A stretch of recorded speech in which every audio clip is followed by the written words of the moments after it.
어머님, 잠시만 여기 앉아 계세요. 금방 돌아올게요. 그렇게 그들의 마지막 말이 제 귓가에 남았습니다. 보성의 아름다운 녹차 본격적인 이야기 전에 인사드리겠습니다. 저는 64 이금자입니다. 서울의 외곽 반지하에서 홀로 지냅니다. 남편 매일 새벽마다 장을 보고 점심에는 급식실에서 아이들에게 밥을 퍼주며 숨 돌릴 틈도 없이 살았지만 그게 저의 하루를 완성했죠. 어린이날엔 치킨을 사주고 겨울이면 손이 터지도록 김밥을 만들었습니다. 도훈이가 결혼하겠다고 했을 때 진심으로 기뻤습니다. 젊은 사람들이 살기 힘들다는 걸 알기에 제 그늘이 되어주고 싶었죠. 그렇게 며칠 전 엄마 이번 주말에 보성 녹차밭에 다녀오려고 해 미용실에 가서 머리도 하고 옷장 깊숙이 넣어두었던 연분홍 브로치를 꺼냈습니다. 그날은 여행을 가는 날이었고 애들이 날 챙겨준 토요일 아침 도훈 부부가 저를 데리러 왔습니다. 엄마, 시간 딱 맞췄죠. 타세요. 도훈이의 말에 저는 급히 문을 잠그고 차가 출발하고 민정이가 말했습니다.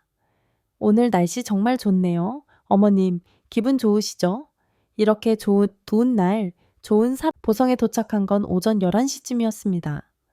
창밖으로 펼쳐진 녹차밭 풍경은 숨이 멎을 듯 아름다웠습니다. 세상에, 차는 어느 순간 큰 길을 벗어나 비포장 도로로 접어들었고 한적한 주차장에 멈춰 섰습니다. 차에서 내리자마자 녹차향이 하지만 그날 그들은 돌아오지 않았습니다. 이 이야기는 이제 막 시작일 뿐입니다. 다음을 기대해 주세요. 나무로 만들어진 벤치, 화장실이 멀리 있나 보다. 혹은 기념품 가게가 생각보다 크구나 싶어 스스로를 안심시켰죠. 그러나 20분이 지나도 그들의 가방에서 휴대폰을 꺼내려던 순간 그만 깜빡하고 차 안에 두고 내렸다는 사실을 깨달았습니다. 도훈이의 차는 어디에도 보이지 않았고 방향도 알 수 없는 상태로 길을 나서면서 처음으로 이곳에 나 혼자 남겨졌다는 두려움이 머릿속을 스쳤습니다. 머리는 하얘지고 주변 사람들에게 물어봤습니다. 혹시 검은 SUV 지나가는 거 못 보셨나요? 아들과 친구가 잠깐 화장실 다녀온다더니 햇빛이 점차 기울고 주차장과 녹차밭은 하나둘씩 빛을 잃어갔습니다.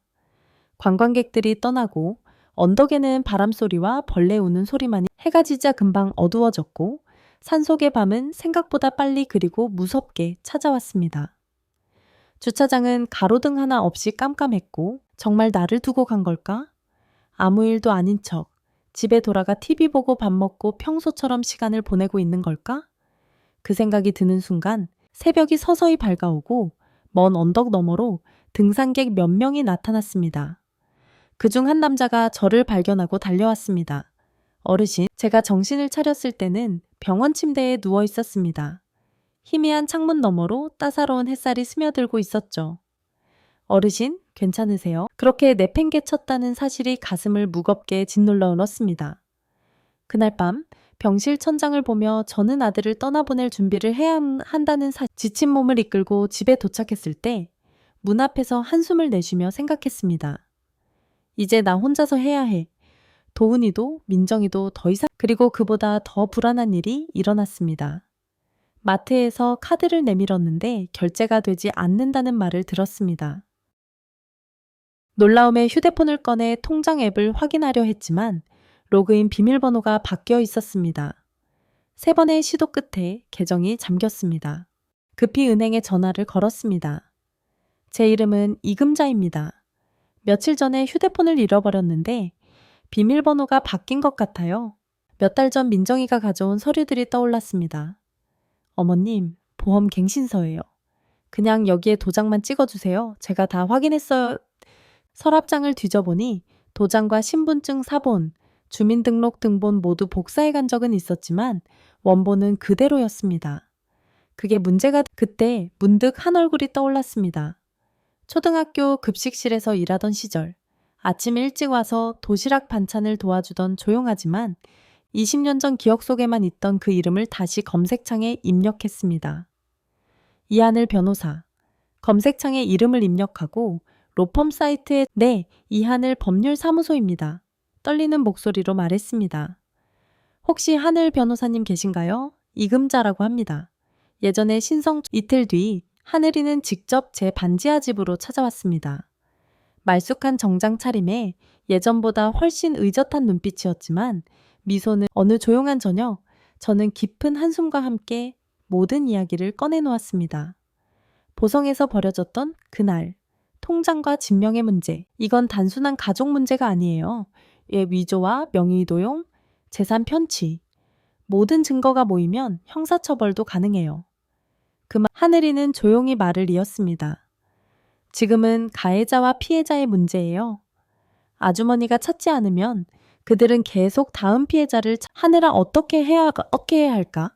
라고 묻자 하늘이는 노트북을 꺼내 들었습니다. 제 이름으로 된 등기부 등본과 계좌 흐름 보세요. 집은 이미 차민정 이름으로 이전됐고 연금 통장은 박도훈 명의로 통합돼야 됐어요. 이 모든 서류들은 위임 없이 하늘아 그럼 내 것을 다시 찾을 수 있을까? 하늘이는 고개를 끄덕이며 말했습니다. 시간이 걸리겠지만 꼭 되찾아 드릴게요. 그날 밤 하늘이가 핸드폰을 꺼내며 말했습니다. 아주머니, 오늘 밤 녹화 하나만 해요. 겪으신 모든 것을 말해주세요.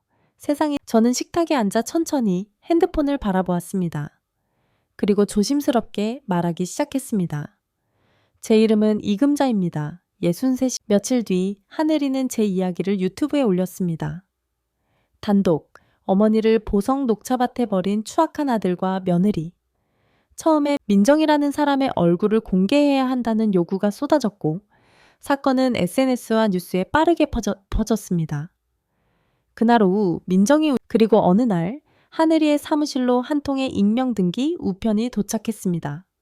하늘이는 봉투를 열며 잠시 숨을 골랐습니다. 그 안에는 USB 하나와 송글씨로 쓰인 편지 한 장이 들어 있었습니다. 안녕하세요. 저는 민정 씨와 예전에 요가센터에서 함께 일했던 사람입니다. 하늘이는 즉시 USB를 재생했습니다. 통화 녹음 속 목소리는 분명히 민정이었습니다. 말도 마세요. 시어머니라는 하늘이는 잠시 눈을 감았다가 조용히 말했습니다. 이건 결정적입니다. 평소 고소 가능할 뿐 아니라 이 정도면 구속수사 청구도 그동안 민정이가 나에게 웃으며 했던 말들. 어머님 고맙습니다. 잘 모시겠습니다.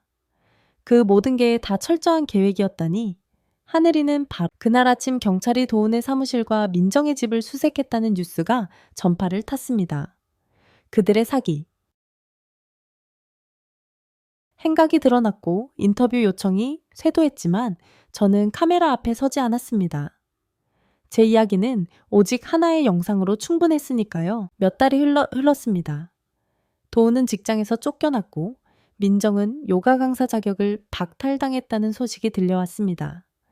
그들의 모든 것이 잠잠해진 어느 날 문 앞에 낯익은 두 사람이 서 있었습니다.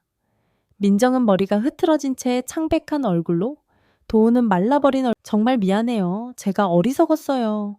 민정의 말만 믿고 엄마를 그렇게 두다니? 도훈은 무릎을 꿇었습니다. 민정도 그들의 사과는 진심이었습니다. 하지만 그들의 모습은 처음 만났던 당당함과는 거리가 멀었습니다. 저는 깊은 숨을 들이마시고 그러나 제 대답은 단호했습니다. 필요 없어. 이제 내 인생을 다시 살기로 했어. 너희에게 뭘 돌려받는 게 그 시작이 될 순 없어. 문이 닫히고 며칠이 지나 저는 다시 그날의 그곳을 찾았습니다. 녹차밭 앞 벤치에 앉아 바람을 맞으며 지난 날들을 떠올렸습니다. 그 후 저는 새로운 삶을 시작했습니다. 마을의 노인 일자리 센터에서 도시락 배달을 하고 주말에는 동네 아이들에게 김밥이나 된장. 어느 날 누군가가 물었습니다. 요즘은 외롭지 않으세요? 저는 미소를 지으며 대답했습니다. 혼자지만 외롭지 않아요. 혹시 이 이야기를 듣고 계신 여러분도 누군가의 자식이자 부모로 누군가의 가족이자 희생자셨다면 꼭 드리고 싶은 말이 있습니다.